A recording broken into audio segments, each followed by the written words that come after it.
Hindi po, tinatanong ko po kayo. No, kasi, I don't know Administrative Order number 29. Mr. hindi po President. ninyo alam, sasabihin ko sa inyo. I don't Ulitin need to ko, know, Mr. President. I'm not interested. hindi po kayo interesado sa isang bagay na napaka-importante sa ating bansa. Hanggang ngayon, hindi ma-drawing ang West Philippine Sea. Hindi kayo interesado? Hindi po ako rin interesado sa sinasabi ninyo. Maring hindi po kayo sinasabi interesado sa Kasi, sinasabi ko. no, Ngunit ang sasabihin ko, interesado ang buong Pilipinas. Sapagkat ito, dito nakasalalay po kung sino nagsasabi ng totoo. So ayaw po ninyong malaman ang totoo, Ginoong Lacson? Kasi po, Mr. President, ang ipapalabas na naman niya, yung China, may karapatan dyan sa lugar na yan. Kaya ayoko na po marinig kasi ilang beses na po natin narinig yan, medyo masakit na sa tenga eh. Hindi ko po alam, Sir President, Your Honor, kung paano ko... Sana ko mag-uumpisa sapagkat hindi ako ang subject matter ng aking diniliver na privilege speech kahapon. Kaya kong sagutin at iisa-isahin sa inyo, ngunit ang nangyari, parang ad hominem ang nangyari. Sa akin po, natutukoy lahat ang inyong privilege speech ngayon, samantalang ang inaasahan ko ay sasagutin nyo yung privilege speech kahapon. Kasi kung ganun pong mangyayari, Mr. President, malilihis na naman po tayo sa inaasahan ng ating mga mamamayan. Dito lilitaw ngayon ang nauna pong mga patakarang nakita ko sapagkat kailanman hindi natin makakalimutan at huwag nating kalimutan na talaga pong nilimas po ang kabangbayan. Yun na po yung gusto nating pag-usapan dito. Kung sasagutin ko po ng isa-isa ang ibinibintang po ninyo sa akin, maliliis na naman po ang pinag-uusapan na kailangan na po ng taong bayan na malaman na po ang katotohanan. Sino po ang may pakana? Sino po ang mga mastermind sa nangyaring nakawan sa ating kabangbayan? Ito po ay hindi pangkaraniwang pagnanakawan, Ginoong Pangulo. Yun po ba ang gusto niyong mangyari, Ginoong Ping Lacson? Negative po. Siguradong hindi po yun. Bakit kayo po- po naglilis, sino pa po nagsimula nito? Nung Bakit una pong po- privilege speech ninyo, hindi ko na sinagot kasi ayoko magkagulo. Pero enough is enough. Kahapon, nanonood ako sa aking opisina, gusto kong bumaba, kaya lang malalim na ang gabi at ayoko maabala yung trabaho sa Senado. Kaya nagsabi ako sa ating Senate President at ito'y na-manifest niya kahapon, narinig ko, na I was told na sasagot ako ngayong araw na ito. Wala pong gustong maglihis sa usaping flood control. Ako nga po, very passionate po ako dyan, mulat sa pool. Wala po kayo rito. Ako po'y talagang lumalaban sa korupsyon. Pagdating sa national budget, pagdating sa lahat ng usapin, hindi nyo po matatawaran ang aking hangarin, maituwid ang lahat ng katiwalian dito sa ating bansa dahil hindi po tayo muusad. Pero enough is enough. Patuloy po kayo sa pag-atake sa akin. Balikan nyo po, res ipsa loquitur. Andyan po lahat eh. Wala po ko inimbento. Salita nyo po lahat yan eh. Sabi nyo, iniinsulto ko kayo. Sagutin nyo po. Totoo po ba o hindi yung ating napanood sa mga video? Totoo po ba o hindi yung aking mga binanggit? Tapos na po kayo. Tapos na po. Kasi po ganito May I suggest that the two gentlemen address the chair instead of addressing each other. Sorry, Mr. President.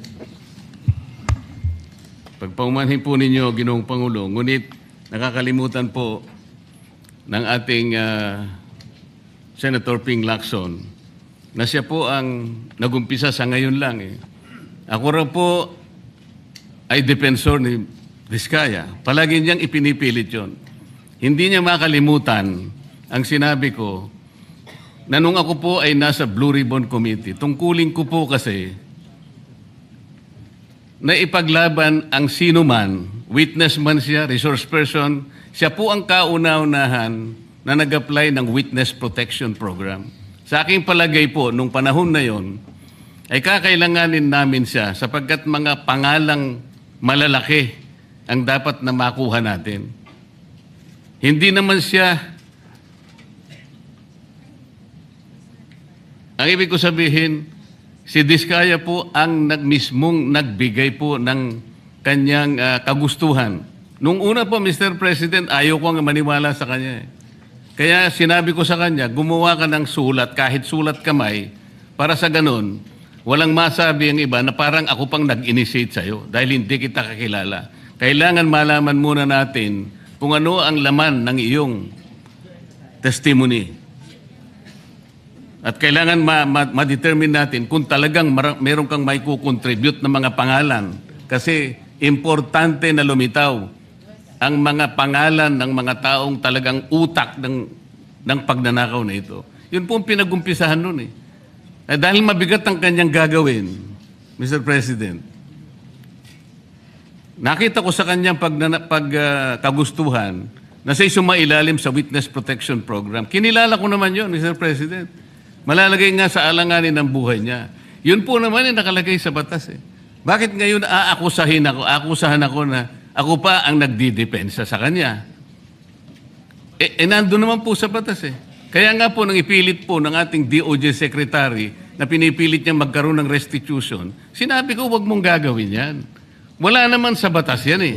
Ipipilit ninyo sa pamagitan ng memorandum ninyo na kahit wala sa batas para siya maging katanggap-tanggap na witness protection program witness, ay gagawin ninyong mag-restitute siya. Wala po sa batas yun, Mr. President. Yun po yung nilalaban ko. Kung napagkamalan niya na dinidepensahan ko, hindi po pwede yung ganon, Mr. President. So ngayon, hanggang ngayon, pati ba naman ng asawa ko na independent director, kakalantariin pa rito. Saan ba natin pag-uumpisa ng pag-uusap na ito? Pagkatapos, ipipilit na naman ninyo yung Kalayaan Island Group. Ano po ba patakaran dito, Mr. President? Ginoong Lacson? Kailangan bang samot-samot ang gagawin mo para sa isang privilege speech? Kayo po'y matagal na sa Senado. Alam ko po, kabisado nyo yung patakaran dito. Ang isang privilege speech nakatutok lang sa isang subject matter. Pero kung gagawin po ninyong samot-samot ito, at pagkatapos ay mag-uumpisa kayo na para bang ang nilalaman ng privilege speech ninyo puro ad hominem. Wala po tayong matatapos dito. Ang hangarin po natin dito ay yung subject matter na pinipilit natin sapagkat ito po ang inihintay ng taong bayan. Kung sasagutin ko po ng isa-isa at ang iba po'y sinagot ko na, ay lalayo po tayo. Ang akin pong tinatanong sa aking privilege speech kahapon ay bakit parang hindi ninyo pinagbigyan ang ibang mga tao na napakarami nilang dapat sabihin para sa ganun malaman natin ang katotohanan. Kayo po ang nagsabi, Senator Lacson, Mr. President, napupuntahan natin lahat ng lugar na kung saan ang ebidensya. Hindi po ba kayo po'y nagpahayag noon dito sa plenaryo, Mr. President, Senator Lacson, at sinabi nyo na ang presidente ay name drop ni Yusek Bersamin. Hindi ko man lang po nakita yung kanyang katauhan na ipinatawag nyo dito. Samantalang napakalaki ng dapat niyang ipaliwanag sapagkat kayo po ang nagsabi sa pamamagitan ng pagtitiwala ninyo sa ibinigay na testimony ni Yusek Bernardo na niname drop niya ang presidente. 100 billion pesos po pinag-uusapan dito na kung saan ang porsyentong tinanggap nila, sang-ayon din sa inyong pagpapahayag, ay 8 billion pesos. Nagtataka po kami, ang taong bayan, hindi nyo man lang pinatawag si Yusek Bersamin. Nagtataka din po ako. Alam po ninyo ito. Nakiusap, nagpresenta si ex-Governor Chavit Singson. At iminungkahi ko po sa inyo at ang sabi nyo, sige po, sa susunod na pagdinig natin, ay iimbitahan natin siya. Sapagkat marami raw siyang gustong ibahagi sa ating pagdinig tungkol sa mga project sa Ilocos. Ngunit hindi po nyo tinawag. Yun po yung pinagtataka. Ito po yung gusto ko sanang sagutin ninyo. Sa akin po, wala nang kwenta kahit na ako'y patutsadahan ninyo na ganito ako, ganito kami, ganyan. Hindi na po mahalaga sa akin yun eh. Ang mahalaga po, Mr. President, ang taong bayan ngayon na naghihintay ng kasagutan sa maraming katanungan nila, kung magagawa pa natin na buklatin lahat ang dapat buklatin. Kilalanin kung sino dapat kilalanin. Ang gusto ko pa po sana, Mr. President, sana sagutin po ninyo, Senator Lacson. May I respond, Mr. President?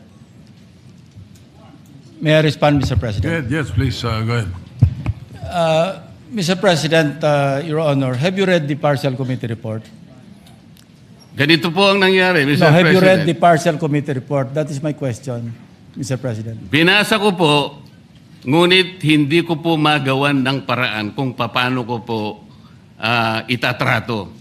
Kasi kahit na po ganun ang nangyari, tiningnan ko po eh. Kaya lang, sabi ko sa mga staff ko, nung mag-meeting kami, bakit ka ako wala man lang pirma ito?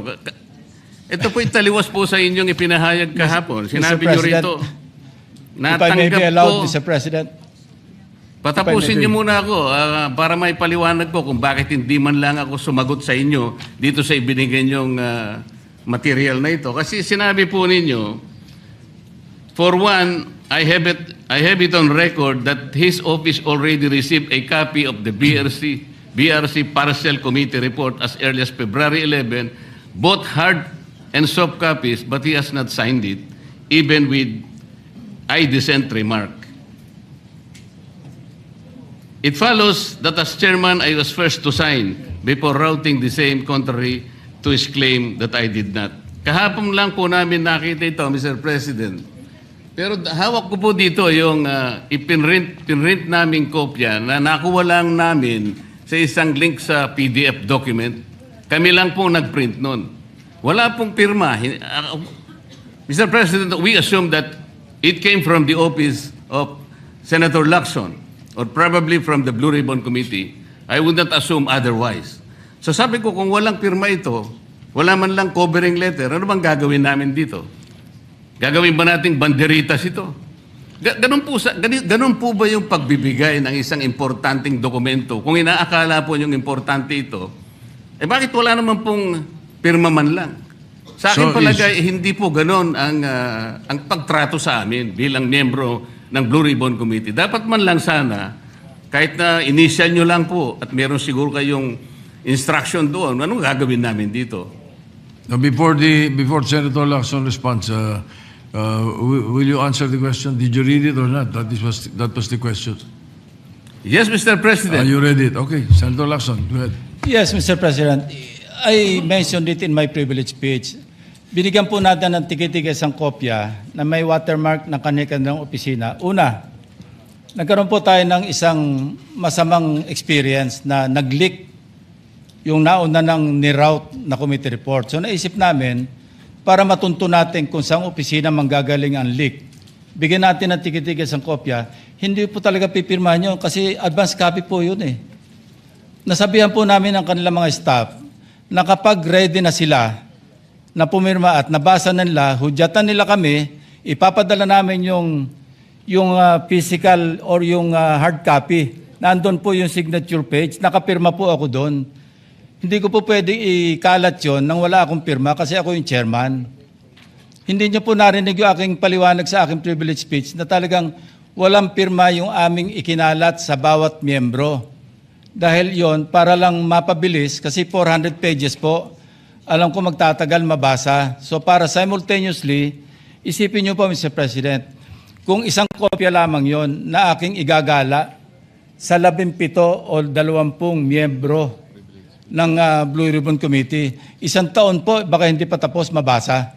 So gumawa kami ng nag-devise po kami ng isang pamamaraan para simultaneously, sabay-sabay nila mabasa with the advice to their staff na kapag nabasa na at ready ng pumirma, sabihan kami, dadali namin yung kopya na mayroong signature page at sa kanila pipirmahan. Katunayan kahapon po si Senator Bam Aquino. Binigyan namin sa kanya yung may signature page at pumirma siya. Hindi po matatapos kung yung 467 yata na pages, iisa-isahin namin iikot. Mahirap po. Gumawa na nga kami ng paraan para matakil na sa floor, ma-defend ko, at makamove forward tayo na tulad ng binanggit ko sa aking privilege speech, makapagsimula na tayo uli ng mga panibagong pagdinig. Ngayon, sinabi po ni Senator Marcoleta na bakit hindi inimbitahan si Undersecretary Bersamin. Kaya ko po tinanong, kung nabasa niya na yung report, kung meron po siya may ipakita sa akin doon sa committee report o doon sa TSN, doon sa minutes ng pagdinig na nabanggit ang pangalan ni Undersecretary Bersamin. Bukas na bukas din po o bigyan natin 3-day notice rule. Tatawag po ako ng pagdinig, ipapatawag natin si Undersecretary Bersamin.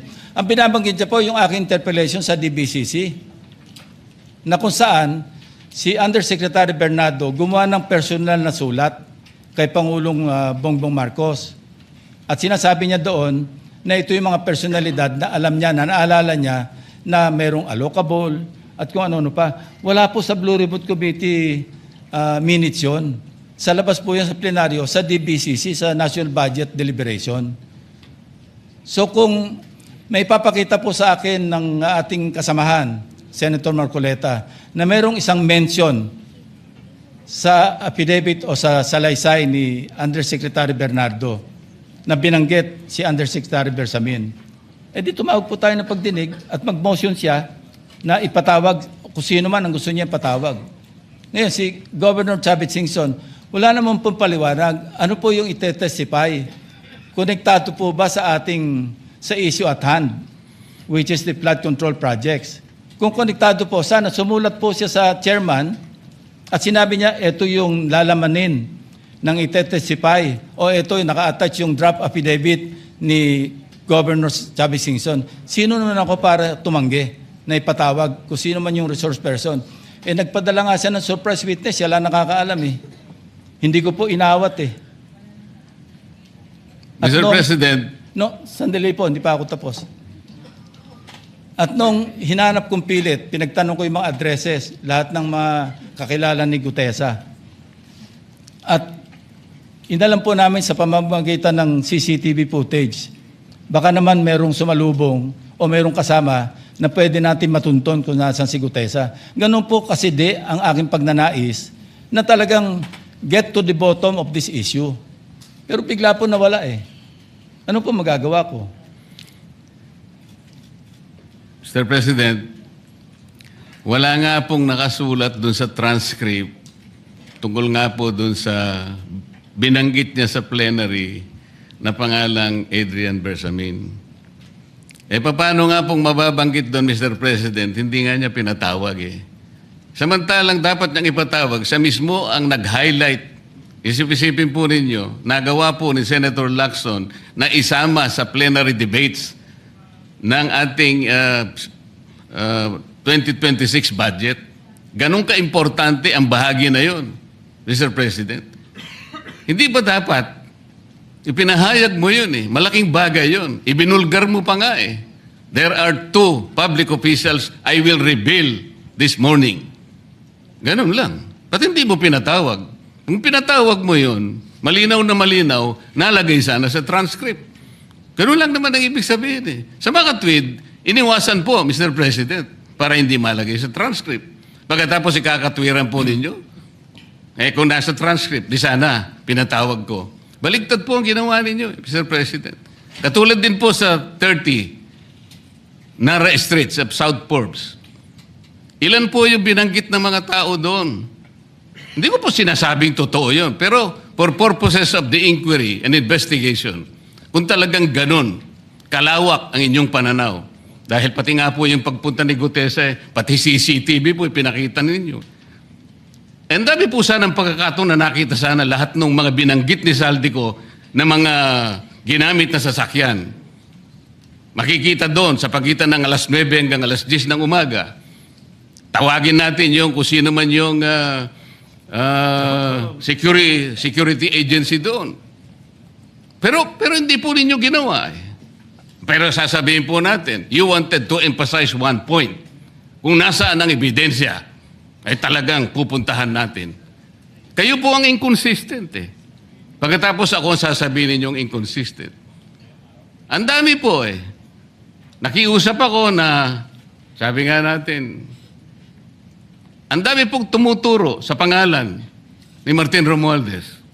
Inimbita po ninyo, hindi dumating, nakiusap ako, naimbitahan uli. Ang sabi po ninyo sa magitan ng inyong interview, kung pupunta siya rito, welcome. Kung hindi siya pupunta, wala tayong magagawa because of interparliamentary courtesy. Mr. President, hindi po karaniwang pagnanakaw ang nangyari sa kasaysayan ng ating bansa. Hindi po ba ninyo naiisip, mismong kabang bayan ang tumagilid, pagkatapos magtatago kayo sa prinsipyo o doktrina ng interparliamentary courtesy? Kung ako po ang chairman ng Blue Ribbon Committee, Mr. Chair, Mr. President, hindi ko po igagalang interparliamentary immunity sapagkat ang pinag-uusapan dito ay interes ng mamamayan. Huwag po tayong magtago kung saan-saan. Sinabi po ninyo, Mr. President, Senator Lacson, yung Apostille Convention. Hindi ba pinahayag po ninyo sa isang pag-i-interview ninyo na kung si Saldi ko lamang ay makakuha ng isang subscribe statement, kahit sa Zoom lang, ipatatawag namin siya? Bakit hindi po ganun ang ginawa ninyo? Pwede naman siyang mag-Zoom pagkatapos na magkaroon ng apostilled sworn statement. Bakit hindi po ninyo ginawa? Meron naman pong Zoom eh. Natatakot yung tao. Nanganganib ang kanyang buhay. At palagay ko naman, nanganganib nga talaga. Iintay pa po ninyo na humarap sa inyo? Pwede naman ang Zoom eh. Kung talagang gusto nyong tuntunin ang lahat ng mga ebidensya na dapat nating puntahan. Ito po yung pinupunto ng aking privilege speech kahapon eh. Hindi ko nga po alam na kapag ako po ang magdi-deliver ng privilege speech, Mr. President, palagi po kayong nawawala. Kasi nga, nasa bandang huli na po ako eh.